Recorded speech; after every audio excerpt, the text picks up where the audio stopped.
तर काहीच तुम्हाला आधी मी फोटो दाखवते आणि मग सगळ्या गोष्टी सांगते. हा आहे मोहन देशपांडे, हा भाडखाव.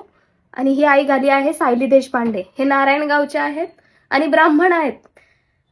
यांना मी 15 लाख रुपये दिले. त्यांनी माझ्याकडे मदत मागितली होती 15 दिवसासाठी, म्हणून यांना 15 लाख रुपये दिलेत आणि हे आता पळून गेलेत. फोन बंद आहे यांचा आणि हे गायब आहेत. यांचा पत्ताच नाहीये कुठे काय. तर मी यांची तक्रार पण दिली आहे पोलीस चौकीमध्ये, पण पोलीस लोक काहीच मदत करत नाहीये. खरं तर हे सगळं सोशल मीडियावरती सांगायची खूप लाज वाटतेय. मला हे सगळं सोशल मीडियावरती नव्हतं टाकायचं. लाईक व्ह्यूज साठी तर अजिबातच नाही. फक्त तुमची काहीतरी मदत पाहिजे, कारण पोलीस लोक मदत करत नाहीयेत. म्हणून हा व्हिडिओ जास्तीत जास्त व्हायरल करा, शेअर करा. म्हणजे हे लोक जिथे कुठे दिसतील किंवा कुणा थ्रू तरी माझ्यापर्यंत पोहोचतील, मला भेटतील. एवढीच तुमच्याकडे प्लीज रिक्वेस्ट आहे माझी. हा व्हिडिओ जास्तीत जास्त शेअर करा आणि हे लोक तुम्हाला जिथे